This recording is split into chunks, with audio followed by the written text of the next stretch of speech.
se trata de investigar a veces a los niños, tú esperas el comportamiento porque te han dicho pues que se comportan de determinada manera, sin embargo no siempre es así. O tal es el caso de un niño que de repente es un poco tímido porque obviamente en su hogar hay mucha violencia y tú quieres recoger ciertos datos, pero como que el niño no habla, ¿no? Como que se resiste incluso a participar de esa conversación. Entonces ahí es oportuno, por ejemplo, este método de la observación, porque si bien es cierto, no vas a recoger información directa por parte del niño, pero sí puedes observar aquellos factores que rodean a este niño. Y es por eso que también se utiliza para recoger datos, ¿no? Entonces ahí complementaría, el último punto complementaría lo que les estoy comentando. En relación a sus desventajas, porque eso sí tengan en cuenta que todo método, así como tiene ventajas, también tiene desventajas, ¿no? ¿Qué desventajas tenemos, por ejemplo? ¿No? Puede que haya alguna interferencia de ciertos factores, ¿no? Aquellos factores ya extraños, aquellos factores que escapan pues al investigador, ¿no? Y que de paso interrumpe el trabajo que se viene pues realizando, ¿no? Es como cuando ustedes ya tienen planificado algo, pero de repente no se percatan de que puede haber algún factor extraño en el entorno. Además, otra de las desventajas es que tú tienes que esperar el comportamiento que quieres observar, ¿no? Entonces, esto va a depender pues del momento, del lugar, incluso del grupo de personas donde se va a manifestar. Por ejemplo, yo les pregunto a ustedes, si se quiere hacer el estudio de un grupo de adolescentes, ¿el comportamiento de un adolescente será lo mismo con sus padres que con sus amistades? A ver, ¿qué dicen al respecto? No, profesora. ¿Por qué? Adopta otra personalidad con sus amigos que con sus padres. Ya adopta de repente otras características, como dijo por ahí Aarón, ¿no? Entonces, incluso, a ver, yo les hago una preguntita muy, muy sencilla. Incluso hasta la manera en cómo se expresa, Sí, es casi siempre. casi siempre, ¿verdad? En su vocabulario, dicen por acá, bueno, sí, pues, ¿no? Porque de repente con sus amigos, ¿no? Con sus pares, ojo, ya, ese término pares, de repente se expresa de una forma y obviamente con la mamá o el papá no va a utilizar los mismos términos, ¿no? Pueda que se dé, sí, sí, sí, efectivamente, como dice su compañero, el comportamiento no siempre pues se va a dar de esa misma manera, ¿no? De repente con sus amistades tiene un poco más de libertad, ¿no? Entonces, y así es, por ejemplo, cuando se trata de, nos conversaba un profesor que cuando hicieron pues un estudio de un grupo de, bueno, de jóvenes, ¿no? De adolescentes exactamente, que consumían pues marihuana, incluso hasta en su forma, ¿no? En su forma de hablar, ¿no? Ellos utilizaban pues ciertos términos que de repente la persona no conocía, ¿no? ¿No? Por ejemplo, decía una raspadilla, y yo, ¿pero qué es eso? ¿No? Todos pensamos que de repente es, ¿no? El refresco, ese helado que te venden, pero ellos tiene otro significado, ¿no? Se referían pues precisamente a una bebida que ellos consumían y que obviamente eso les afectaba a su salud. Pero miren, ¿no? Como dijo Aarón y algunos que escribieron por interno, sí, pues el comportamiento muchas veces va a depender sobre todo de aquellos factores, ¿no? Del momento, del lugar, incluso pues de las personas con las cuales te rodeas, ¿no? ¿Qué tipos de observaciones hay? Pues vamos a tener también diferentes tipos de observación. Por ejemplo, tenemos por el contexto, ¿ya? Por el contexto tenemos ahí dos tipos de observación, la natural y la artificial. Cuando hablamos de natural se refiere al contexto en el cual la persona que es observada, realiza cotidianamente sus tareas, sus actividades. Y cuando nosotros hablamos de lo que es una observación artificial, nos referimos a un contexto distinto, ¿no? En el cual pues la persona se desenvuelve. Muchas veces este contexto artificial es recreado, ¿no? O ambientado de tal manera en que esperamos también obtener un comportamiento, ¿ya? Por ejemplo, no es lo mismo un aula de estudios, ¿no? Un aula de un centro educativo en donde de repente observamos cómo el niño se desenvuelve con sus compañeros, con la docente, a recrear un ambiente. Por ejemplo, ¿no? El caso de un centro terapéutico, ¿no? Que también trata problemas de aprendizaje. Entonces no es lo mismo el contexto, ya varía, pues varía incluso también en las personas que realizan pues esa observación. Ahora, también nosotros tengamos en cuenta, a ver, yo les hago una pregunta antes de pasar al otro punto. ¿Cuál de los dos tipos de observación, la natural o la artificial, me va a proporcionar una información más fiable, con más detalles?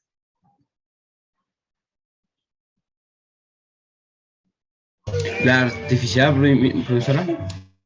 ¿La artificial o la natural? A ver. Yo creo que la artificial, no es que creo, sino que la artificial te limita un poquito. ¿Por qué? Porque es como que ya no es tu ambiente, o sea, no es el ambiente en donde tú sueles realizar cotidianamente esas actividades, ¿no? Por ejemplo, ya, cuando tú estás pues en tu casa, uy, tú pues eres el dueño incluso de esa casa, ¿no? Pero cuando vas a la casa de tus amigos, a pesar de que el papá o la mamá te digan de este amigo, siéntete como en tu casa, pero sabes que no es lo mismo, ¿no? Entonces ahí el ambiente varía, ¿no? Por lo tanto, entonces, ¿cuál de estos dos contextos me permite tener una información más fiable, La natural. ya con más aportes? Sería La natural. la natural, ¿no? La natural. Muy bien, entonces ahí ustedes tienen dos tipos de observación, pero acá hay otra clasificación que está relacionada por la implicancia del observador, es decir, qué rol va a tener pues el investigador, que también se le conoce como pues observador. Si participa, obviamente, en la escena que observa, en la situación que está, ya sea pues describiendo, asume un rol activo, ¿no? Por eso se dice participante, ¿ya? Se dice participante. Por ejemplo, ¿no? Si tú ves que el niño tiene alguna dificultad incluso para hacer una tarea y tú le das ciertas pautas, estás participando de ello, entonces así asumes un rol activo. Pero el no participante sería el que no se involucra, o sea, no participa en la escena que observa. Me refiero a que no participa es que no va a actuar pues de manera directa, o sea, asume un rol pasivo. Por ejemplo, ¿no? Si el niño está dando un examen, él no va a intervenir en darle pautas, ¿no? Sino más bien va a observar cómo se va a desenvolver, ¿no? Pobrecito, mira cómo el niño está sufriendo, más no interviene. Ya no participa pues directamente en esa escena. El rol que asume sería pasivo.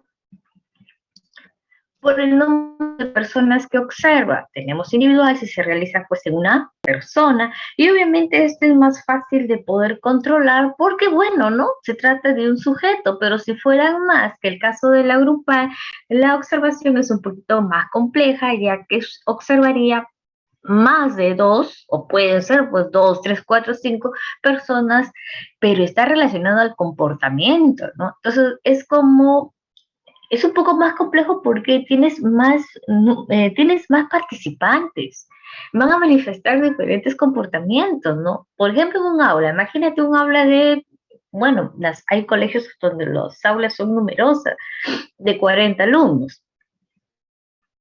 ¿No? Entonces, cuando son 40 alumnos, a veces dificulta un poquito la labor pues del docente, ¿no? Más aún porque tiene que ver de cada uno. Por ejemplo, en el Ministerio de Educación te dice que el alumno lo tienes que evaluar en el aula, pero tú te pones a pensar, ¿no? Oye, son 40 alumnos, tengo 2 horas, estamos hablando de horas pedagógicas de 45 minutos, o sea, no te alcanza el tiempo. Y muchas veces escapa pues de tus manos ese control. En cambio, si es individual es mucho más fácil, ya que se trata de observar pues a un solo sujeto y por lo tanto es mucho más controlable, ¿no? Es más controlable. Entonces ya saben que lo que es complejo es por la cantidad de personas que observamos, en este caso hablamos de la grupal. Y hablamos ya de la estructuración, es decir, por su estructura, y ahí también tenemos aquí sí tenemos 3 tipos de observación, no estructurada, semiestructurada y estructurada. ¿Qué significa pues la no estructurada, no?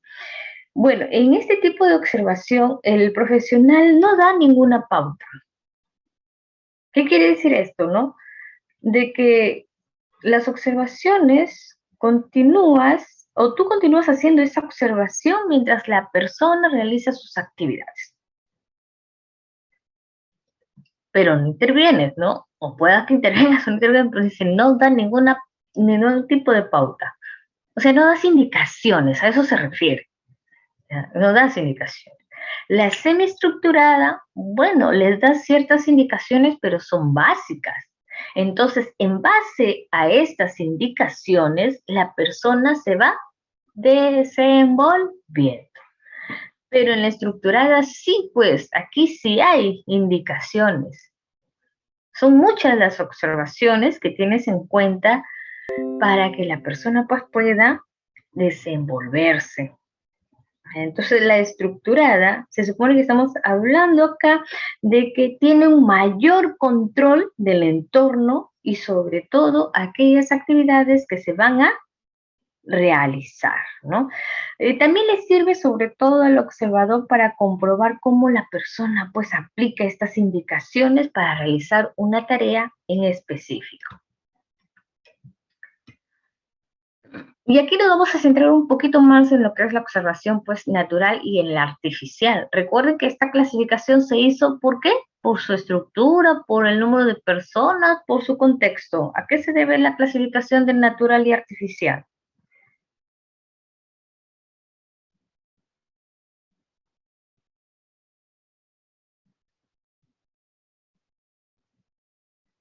Por el contexto, ¿verdad? Por el contexto. Y por ejemplo, tenemos ahí la observación natural, ¿no? La observación natural. Su mismo nombre lo indica, ¿no? Es, claro, aquí nos vamos a basar en el estudio de conductas humanas, si lo estamos aplicando para el estudio del comportamiento de personas, ¿no? Pero este debe ser en su ambiente natural, en su contexto donde suele realizar todas esas actividades, ¿no? Por ejemplo, si nosotros queremos hacer un estudio de cómo las personas se comportan pues en estos centros comerciales, pues tenemos para ello cierta muestra, sobre todo de aquellos sujetos que frecuentan estos lugares, ¿no? Ya sea pues el mall o de repente pues el Real Plaza, etcétera, ¿no? Pero mira, queremos ser un poquito más específico en relación a los consumidores. Por ejemplo, los consumidores de hamburguesas, ¿no? Pues ¿cuál es ese contexto? Ya, pues este ambiente sería justo este lugar, porque es ahí donde vamos a observar su comportamiento. Mira, los sujetos se comportan de la siguiente manera, ¿no? Muchos adquieren el producto, pero no lo llevan a sus hogares, sino simplemente lo consumen en este lugar, empiezan a tomarse fotos, ni siquiera consumen, sino prefieren tomarse fotos y fotos, etcétera, etcétera. Entonces, todo eso se va observando. ¿Qué ventajas tiene la observación natural? Se supone que lo que observas es un comportamiento pues mucho más natural, espontáneo, y va a depender pues mucho también del contexto, ¿no? Pero la conducta observada va a ser más variada, ¿no? Que la que uno puede realizar en un laboratorio. Pero hay una desventaja, ¿no? La desventaja estaría referida al sesgo del observador. ¿Qué quiere decir esto? Que son las acciones que puedan influenciar en la interpretación de lo que tú observas. Ya, ahí como que hay una cierta desventaja. Por eso es que este método, si lo comparamos tal vez con el experimental, obviamente el experimental es más riguroso, ¿no? Pero este no. Y en el caso de la observación artificial, bueno, se utiliza cuando no es posible realizar pues una observación en ambientes naturales. Esto va a incluir un diseño de un ambiente artificial, ¿no? Por lo tanto, la conducta se va a estudiar en un laboratorio, ¿verdad? Por ejemplo, ¿cómo es el comportamiento de Luis en un centro terapéutico? ¿No? Es muy distinto de repente al comportamiento que va a tener él en su aula, ¿no? ¿Por qué? Porque en su aula normalmente convive con otros niños. Se divierte pues con otros niños. En cambio, en este ambiente él va a estar solo, ¿no? No va a tener de repente compañía, no va a estar las mismas horas, porque una cosa es que estés en el aula de estudio unas 4 horas en este centro terapéutico no vas a estar pues obviamente 4 horas, sino va a depender de repente hasta una de lo que diga pues la especialista, ¿no? Entonces miren ahí cómo va variando pues este tipo de comportamiento y los datos que se puedan obtener. Otros tipos de observación, por ejemplo, tenemos que estuvimos hablando en la clase pasada, ¿no? La introspección y la extrospección, ¿no? Que son observaciones o tipos de observación que, por ejemplo, se van a realizar también en relación a investigaciones de la conducta del sujeto. Por ejemplo, en el caso de la introspección, sería la autoobservación, es decir, la observación de nuestros propios procesos psicológicos de manera sistemática y directa, ¿no? ¿Para qué? Eso nos va a permitir comprender pues la conducta de un sujeto, ¿no? O el conocimiento de uno mismo para que pueda considerarlo en el desarrollo de su personalidad. En el caso de la extrospección, estamos hablando de observar conductas de una persona o de un grupo, que lo puedes hacer de manera directa, ¿no? Ya sea en un ambiente pues natural o en artificial, por eso dice ahí de condiciones experimentales, ¿no? El registro que se debe realizar no debe perturbar el comportamiento del grupo o de las personas que estamos observando, ¿no? Y por lo tanto, entre la introspección y la extrospección, esta última tiene una mayor objetividad. ¿Por qué? Porque una de las desventajas de la introspección es que uno mismo, como se está evaluando, se está examinando, bueno, pues, ¿no? No puede ser muy válida, ¿no? Es como si yo te dijera, a ver, realiza una introspección, realízate una introspección. ¿No? Tú puedes decir que, ay, yo soy una persona de buenos sentimientos, soy una persona, etcétera, y empiezas a analizarte. Como que ves lo positivo, pero de repente no ves lo negativo. ¿No? Entonces, ahí pues tiene su desventaja la introspección. Por eso es que la extrospección, como es la conducta que se debe realizar, que realiza pues una persona y que nosotros la observamos, debería ser esta objetiva, ¿no? Así es, ¿no? Como dice por acá Aaron, que muchas veces tu propio ego, o muchas veces, ¿no? Como que no quieres reconocer la persona sus debilidades. Si tú le dices a una persona, oye, pero ¿cuáles son tus defectos? ¿Cuáles son tus debilidades? La persona a veces titubea, pero también se da el caso de que hay personas que no son capaces de reconocer sus propias fortalezas, ya, correcto, muy bien. Es que es así, pues, el ser humano a veces es muy complejo, ¿no? Es muy complejo. Por ejemplo, ¿no? Imagínate que estás haciendo un grupo,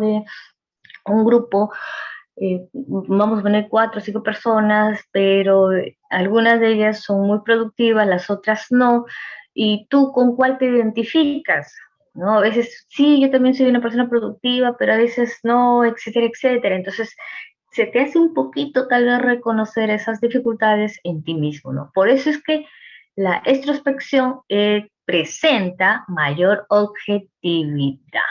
Ujú, muy bien. En algunos, como dice por acá, el ego, otros la vanidad también, ¿no?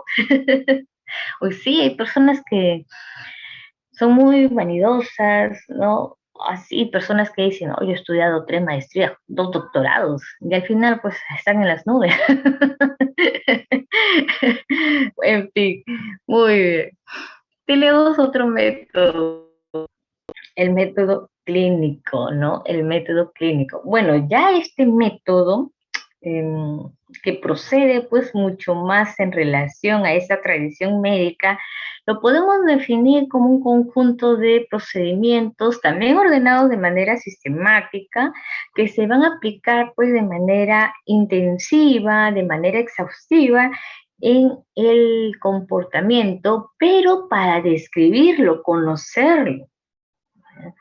Es más utilizado en el ámbito de la psicología clínica. Recuerden que esta área de la psicología clínica está relacionada pues, con el área de la salud mental también y lo que trata es de evaluar, diagnosticar o hacer un tratamiento a la persona. Por eso es que utiliza técnicas como la observación, la entrevista, que va a permitir el recojo de datos. Ahí hay un dato para ustedes, ¿no? Este método fue creado y utilizado por un discípulo de Wilhelm Wundt, Wigner, ¿no? Ahí está pues un datito para que ustedes lo puedan tener en cuenta. Se le asocia mucho con una técnica, ¿no? Que es el estudio de casos. pero incluso algunos lo toman como sinónimo, ¿no? Dicen, no, el método clínico es estudio de casos. Bueno, no, se supone que un método es mucho más objetivo, detallado que la técnica, ¿ya? Eso es lo que ustedes tienen que diferenciar también. En el caso de este niño, dice que Pedro tiene 10 años, ¿no? ¿Y por qué es enviado al psicólogo? ¿O por qué acude al psicólogo, no? Porque obviamente tiene un mal desempeño en clase, presenta nerviosismo de ciertas personas. Lo que va a hacer el psicólogo es orientarlo, ¿no? Hacerle una evaluación, de repente examinar qué factores están asociados para que él se manifieste de repente, ¿no? Como un poco tímido o para que se ponga nervioso. Tiene ventajas y desventajas, por supuesto, como todos los métodos, ¿no? Entre las ventajas es que te permite un conocimiento de la conducta, pero vas determinando sus orígenes, o sea, la causa, el problema. Otra ventaja es que te va a generar condiciones de investigación, ¿no? ¿Por qué? Porque al hacer una evaluación o el diagnóstico, te interesas más sobre todo por ese paciente y sobre todo acá hay la intervención, es decir, para que puedas tratarlo, ¿no? Para que puedas ayudar a esa persona.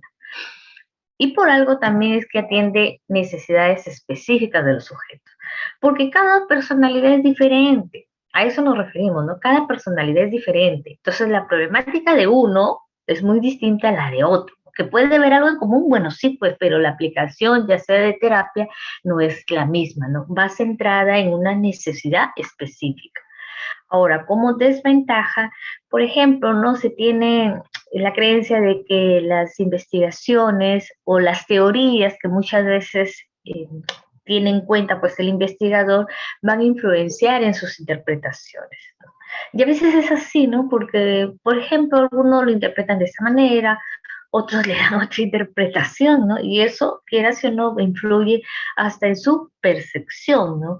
Por eso es que muchas veces requiere de una interpretación objetiva, ¿no? Pero la desventaja está de que a veces se le da pues una interpretación subjetiva y esto es una desventaja.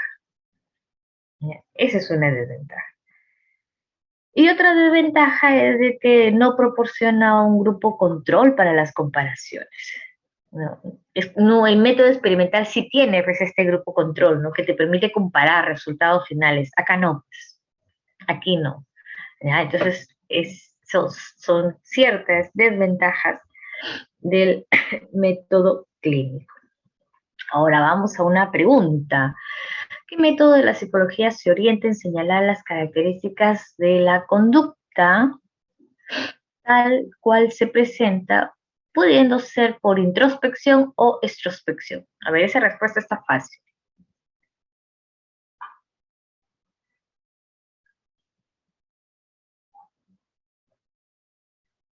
¿Cuál sería la respuesta? Te va a señalar las características, ¿no? Las características que sean pues de una persona o de un grupo de personas.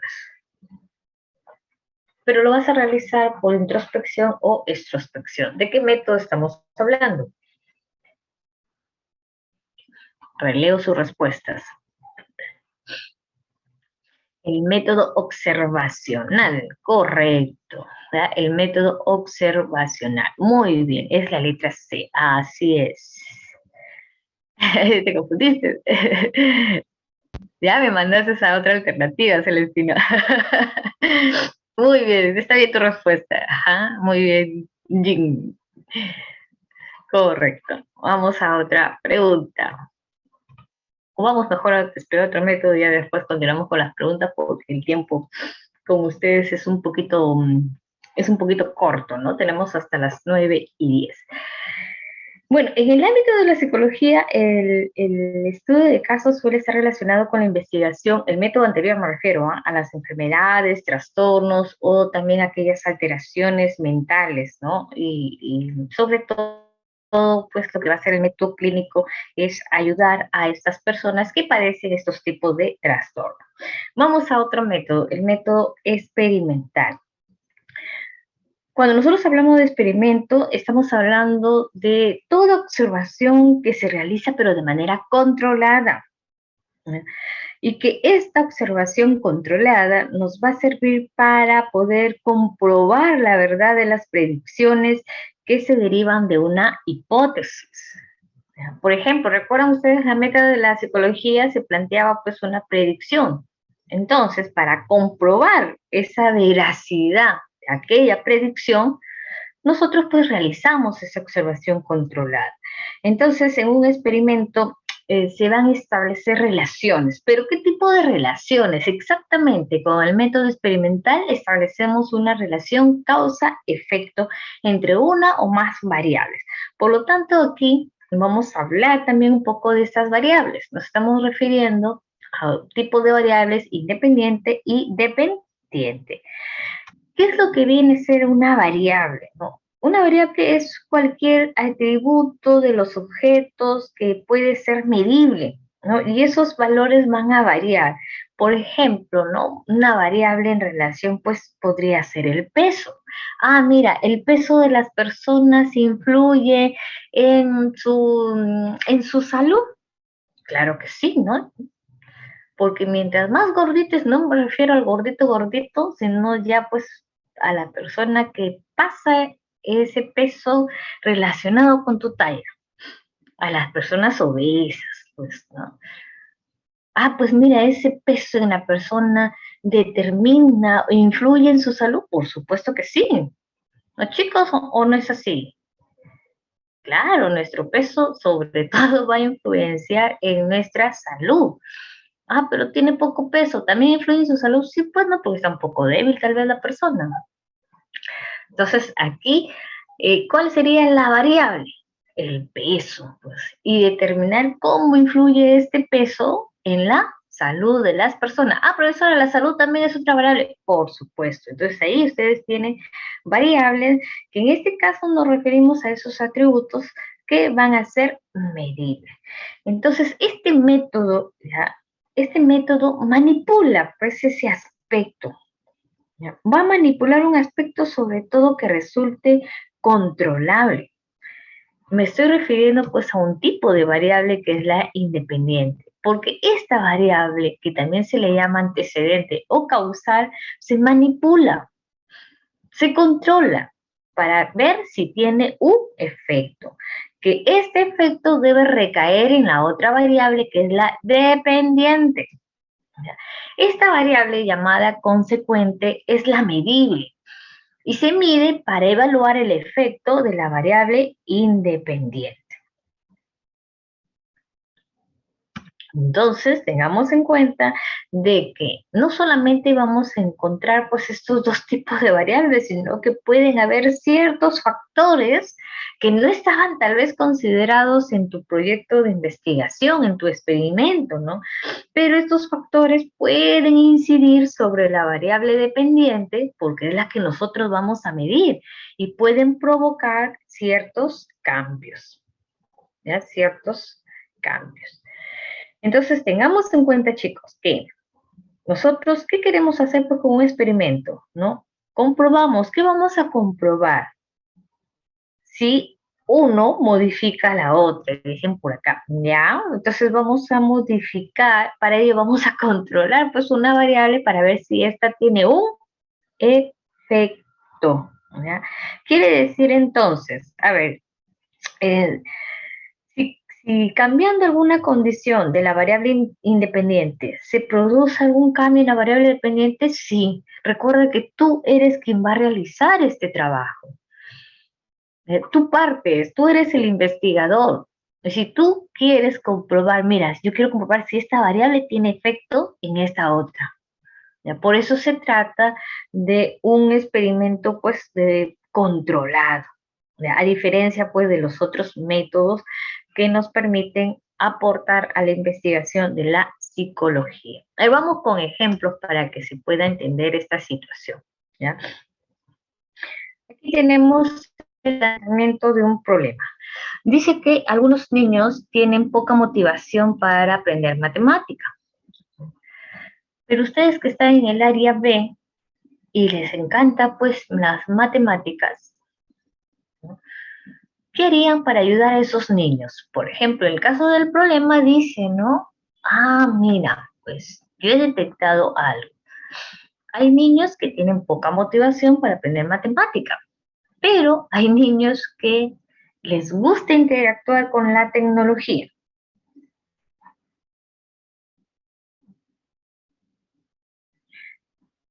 Pregunto, a ver, ¿qué harían ustedes en una situación como esta? Porque supongo que acá habrá algún algún ingeniero, ¿no? Alguna persona que le encante pues la tecnología, profesora, mire, yo pienso dedicarme, sí pues, ¿no? A mí me gusta la matemática y en un futuro me gustaría ayudar a tantos niños que no les gusta esta área. ¿Cómo los motivaría?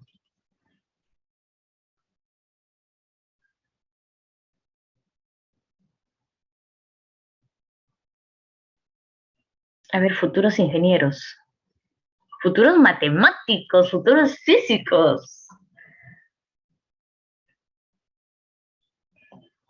Ya explicaría que las matemáticas son importantes para el desarrollo de la tecnología. Usando tecnología quedaría mejor para el desarrollo de las matemáticas. Ujú. Ahora hay bastantes programas educativos, ¿no? Chicos, si ustedes tienen alguna vez la oportunidad, pues, de trabajar, pues, para el Ministerio de Educación, y espero que así sea, sobre todo aquellos que se van a dedicar pues a la matemática, no tanto pues teórica, ¿no? Sino cómo enseñarla de manera divertida, ¿no? Como por ejemplo, dice Giancarlo, emplear estrategias tecnológicas que motiven a los niños. Claro, emplear estrategias con el apoyo de la tecnología para lograr la motivación de los niños.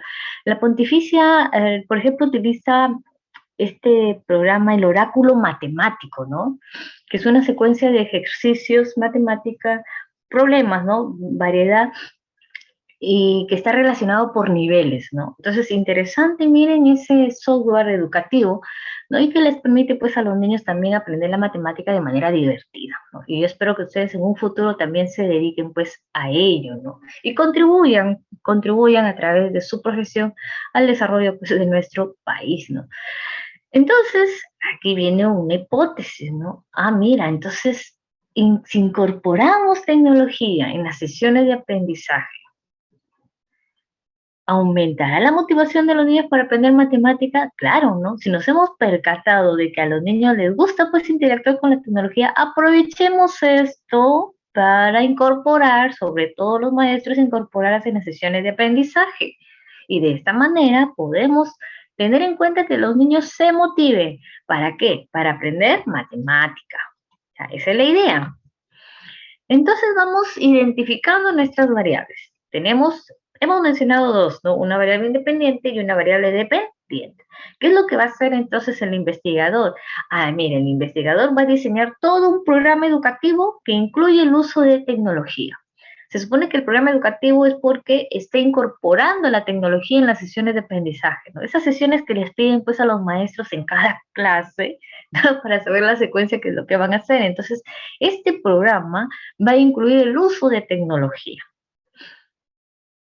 ¿Y cuál va a ser la variable dependiente? ¿En dónde debe recaer este uso de tecnología? En la motivación? Entonces, hay que incrementar la motivación en los niños para que ésta esté dirigida a motivar, bueno, vaya la redundancia, ¿no? Este nivel de motivación aumente para que los niños pues aprendan matemáticas, se sienten motivados. Entonces vamos a tener en cuenta una muestra, pero la muestra la voy a dividir en dos grupos, ¿no? Un grupo control y un grupo experimental. Estos dos grupos solamente van a tener una diferencia. A ver, de esas dos líneas en verde, ¿cuál sería entonces, cuál sería la diferencia entre este grupo control y este grupo experimental?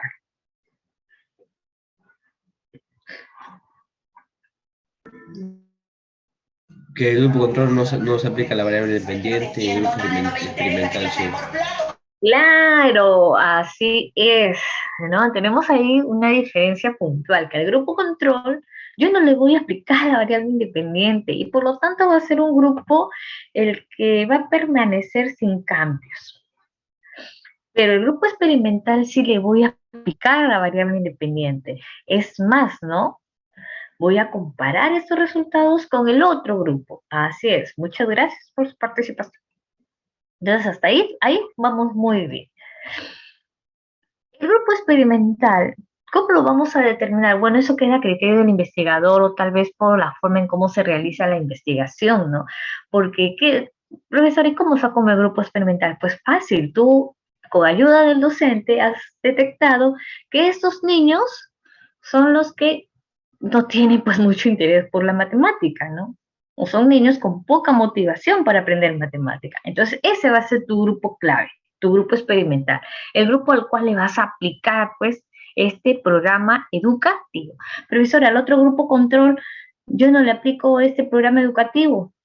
Pueda que no, o pueda que participen, pero al final tú lo único que tienes que tener en cuenta es la comparación de los resultados, ¿no? Con un grupo trabajas así, constantemente. Ah, mira, este grupo le aplicas ciertas técnicas, al otro grupo no. Solo al grupo experimental, ¿ya? Entonces, la idea es de que la conclusión de este trabajo sería que tú incorpores tecnología a través de este programa educativo que verdaderamente promueve la motivación de los niños para aprender matemáticas, ¿ya? Entonces, de esa manera, así nada más está a grandes rasgos, porque ya cuando ustedes estén en la universidad, pues sí les van a enseñar de manera detallada pues la metodología de la investigación, ¿no? Entonces, aquí solamente estamos hablando de manera muy general. Tenemos este experimento. Ahí vamos a realizar este experimento. Dice lo siguiente. Los alumnos que elaboran organizadores gráficos estudian mejor y obtienen mejores puntuaciones en los exámenes. ¿Será? ¿No será? Dice, no les gusta la metodología de la investigación. Todo lo van a llevar. Es que todo lo lleva en la universidad. El primer ciclo, a ver, no sé si es el primer ciclo o el segundo ciclo del programa ¿cómo se llama este? De formación general. Sí, lo llevan desde el primer ciclo, chicos. Caballero. Lo que pasa es de que, mira, ustedes desde el colegio ya realizan investigaciones, ¿no? Y si saben realizarlas, eso es excelente. Les va a costar de repente a algunos en la universidad investigar, detallar esa investigación, comprobar, leer, ¿no? Pero a la larga es interesante, es bonito, ¿no? Claro, para ello cuentas con un asesor. Y tú más o menos, y todo esto te va a ayudar para que cuando ya estés en el último ciclo de tu carrera, puedas elaborar tu proyecto de tesis, te puedas graduar, ¿no? Por ejemplo, imagínate, profesora, yo quiero medir los niveles de motivación para las matemáticas, imagínate, ¿no? Entonces vas investigando, ¿no? ¿Cuáles son esos factores? ¿Por qué a los niños no les gusta matemáticas? Vas a encontrar factores como, el profesor no le enseña muy bien, o el niño desde muy pequeño no le gusta pues realizar estas operaciones, etcétera, y vas investigando causas, motivos, y planteas la solución a ello. Entonces, ahí, ya para eso te va a servir muchísimo la metodología, ¿no? Solo que en metodología de la investigación te van enseñando a ver tipos de investigación, qué es el marco teórico, qué es el problema, para qué es la justificación. Entonces, te lo van detallando paso a paso, ¿no? Pero a la larga, todos, todos a todos, todos llevamos ese curso, ¿no? Lo vas a ver en primer ciclo, el segundo ciclo, el tercer ciclo, etcétera, etcétera. Muy bien. Pasamos a este otro experimento. Dice, los alumnos que elaboran organizadores gráficos estudian mejor y obtienen mejores puntuaciones en los exámenes. ¿Será cierto o no será cierto? A ver.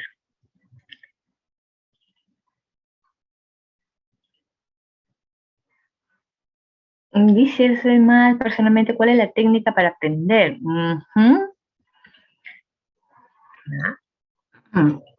A ver, experimento. Dice, los alumnos que elaboran organizadores gráficos estudian mejor y obtienen mejores puntuaciones en los exámenes. Vamos identificando. Tengamos en cuenta, la variable independiente son nuestros organizadores gráficos. Julie dice acá sin gráfico. Ah, es que no todos, pues. Esos organizadores gráficos, organizadores visuales, esos mapas conceptuales, ¿qué más hacían en sus colegios? Infografías, ¿no? Etcétera, etcétera. Es que hay diferentes organizadores gráficos, ¿no? Distintos organizadores gráficos. Entonces, en algunos casos, para varias personas les ayuda a estudiar mejor, ¿no? Porque es como que si hicieras un resumen. A manera de resumen, estos organizadores te ayudan a que organices tu información, de repente no tomes apuntes así tan en hojas que después las puedas botar, etcétera, etcétera, ¿no? Entonces, este es un trabajo que se quiere investigar si efectivamente estos organizadores permiten tener mejores puntuaciones. Entonces, chicos, acá ya tenemos la variable independiente, los organizadores gráficos. ¿Por qué?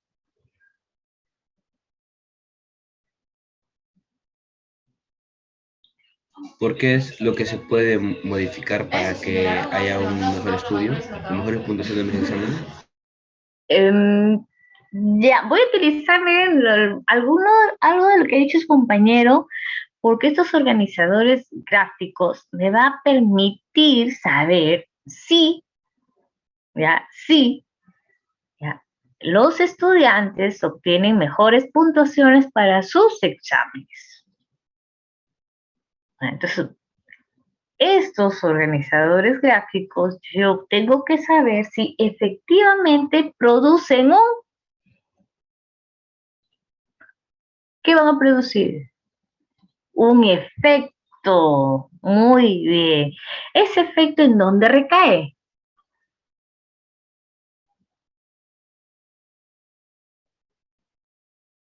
En el rendimiento de los alumnos. En el rendimiento de los alumnos, que según el ejemplo está representado en ¿qué? Calificación de los alumnos. En la calificación, porque cuando se califica el examen, ¿qué tenemos nosotros? Puntuaciones. Ah, mira, ellos tienen 20, ¿por qué? Porque como utilizan estos organizadores, de repente la información es mejor procesada. Ah, mira, ellos han sacado una nota muy baja, ¿no? Porque de repente no tienen o no utilizan pues estos organizadores, ¿no? Entonces, es un planteamiento, ¿ya? Como les digo, esto queda a criterio de cada investigador. Ese investigador quiere hacer un estudio para saber si estos organizadores efectivamente influyen o no en sus puntuaciones, ¿no?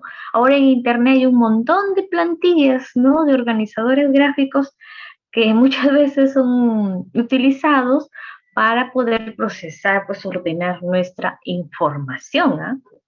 Miren hasta dónde ha llegado la tecnología, ¿no? Que ya nos dan las plantillas de los organizadores.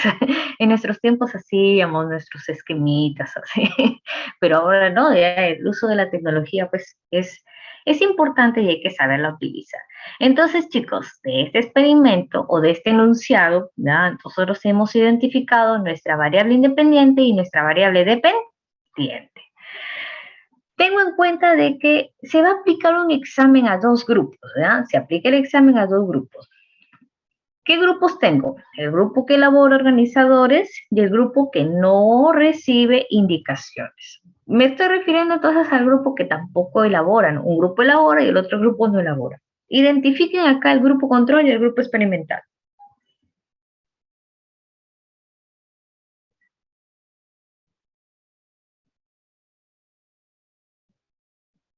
Grupo de control son los que elaboran y el grupo que no recibe indicaciones son el grupo experimental. ¿Será o no será? Porque yo voy a medir el efecto de estos organizadores gráficos, ¿ah? Al revés, entonces. Al revés, entonces los estudiantes que no elaboran organizadores vendría a ser el grupo control. Recuerden que al grupo control yo no le voy a aplicar la variable independiente y que me va a servir para comparar resultados. En cambio, el grupo experimental estaría representado por los estudiantes que elaboran estos organizadores y que en ellos yo tengo que comprobar si efectivamente estos organizadores generan sus mejores puntuaciones. Por lo tanto, las respuestas en ambos grupos se miden. Eso sí, ¿ya? El grupo experimental y el grupo control, recuerden chicos, solo difieren en la cantidad o en el nivel de la variable independiente. De ahí estos dos grupos son lo mismo.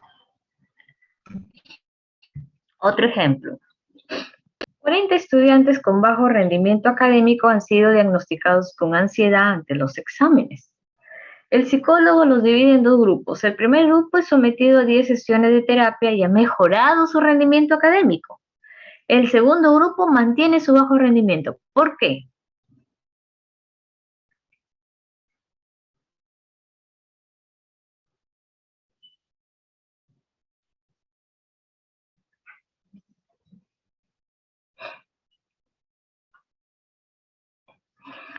¿Por qué el segundo grupo mantiene su bajo rendimiento?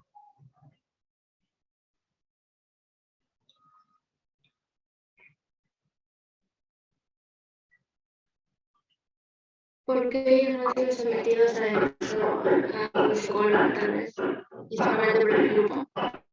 Ajá, ahí lo que dijo su compañera, no pude ver tu nombre, hija, pero sí te pude entender de que este grupo mantiene su bajo rendimiento porque no ha, por ejemplo, no se les ha aplicado esas terapias. No ha sido sometido a esas terapias como el grupo anterior. Muy bien, entonces aquí, definan ustedes cuál es la variable independiente.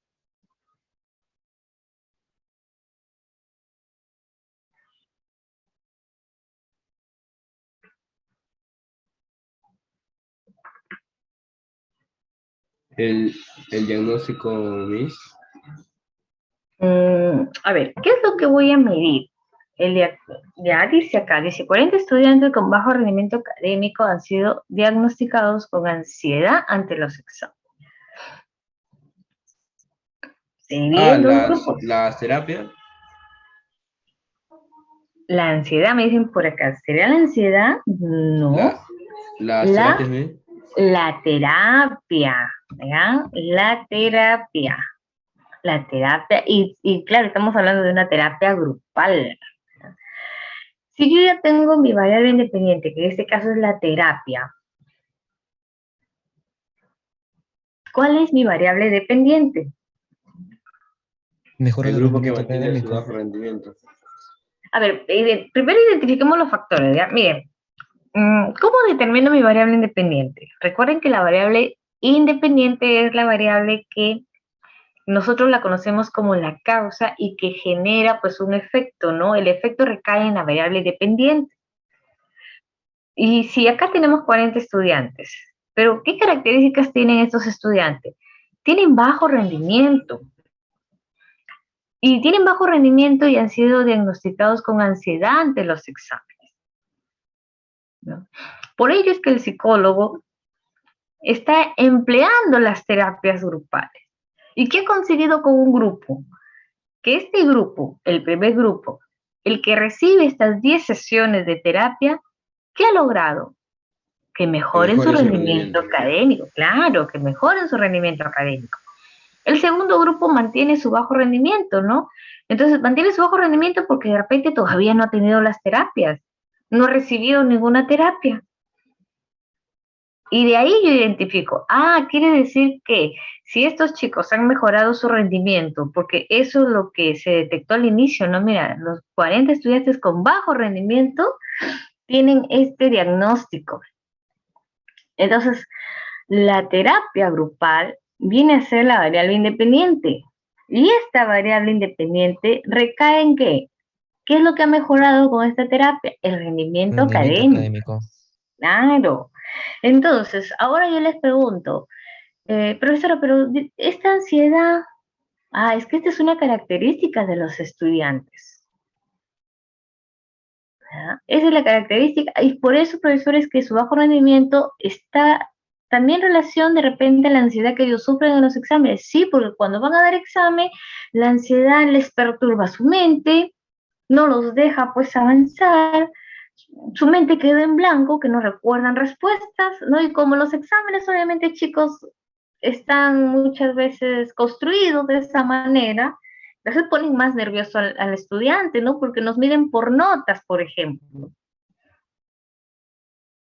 Entonces, pues no, entra un mayor estrés cuando uno se somete pues a un examen que solamente tiene una puntuación, ¿no? O sea, en muchos de los, bueno, lamentablemente muchos de los exámenes están elaborados de esa manera, ¿no? No miden realmente así pues todo el rendimiento que puede hacer un estudiante, ¿no? Y más ansiedad les producen, ¿no? Más aún los exámenes de ciclos, chicos. Cuando estén en la universidad, los exámenes, no, ay, profesora, tenemos exámenes de unidad, ahora ya son exámenes por unidad, pues, ¿no? Profesora, mi nota de ciclo, ya, bueno, pues. Entonces, chicos, volviendo al ejemplo, ya saben ustedes, ¿no? Variable independiente y la variable dependiente. El grupo control, ¿cuál es el grupo control? Ahí tienen dos grupos, ¿no? El primer grupo es sometido a 10 sesiones de terapia y el segundo grupo mantiene su bajo rendimiento. A ver, ¿cuál es el grupo control? El segundo.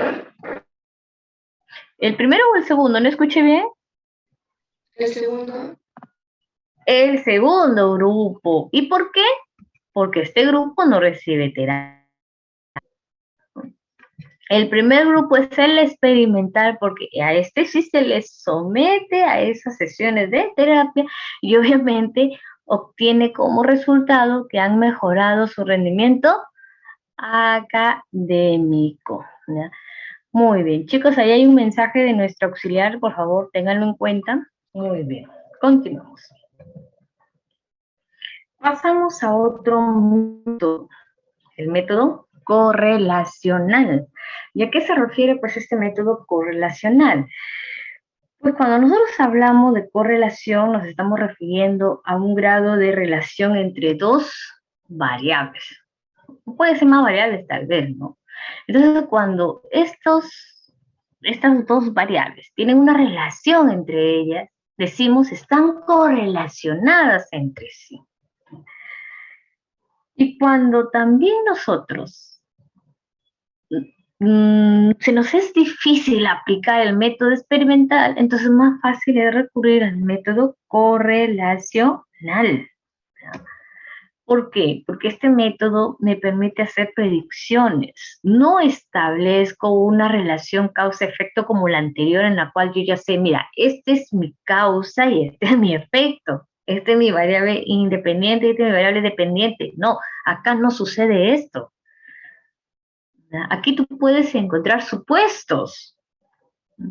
Por algo, este método tiene un valor mucho más descriptivo. Por eso es que tenemos tipos de correlación. Una correlación positiva, negativa y una correlación nula o sin correlación, ¿no? Por ejemplo, cuando hablamos de una correlación pues positiva, hablamos cuando hay una relación directa. ¿Y eso qué significa? Que las variables tienen una misma dirección, o aumentan o disminuyen. Ya, la correlación positiva es una relación directa en la cual las variables tienen una misma dirección, es decir, aumentan o disminuyen al mismo tiempo. Y cuando hablamos de una correlación negativa, aquí la relación es inversa. Una variable disminuye y la otra aumenta. Quiere decir que la dirección es opuesta. Y cuando obviamente te das cuenta que las variables no tienen relación entre ellas, es decir, no están correlacionadas. Se utilizan más las dos primeras, ¿no? La positiva y la negativa. Ahí vamos a ver si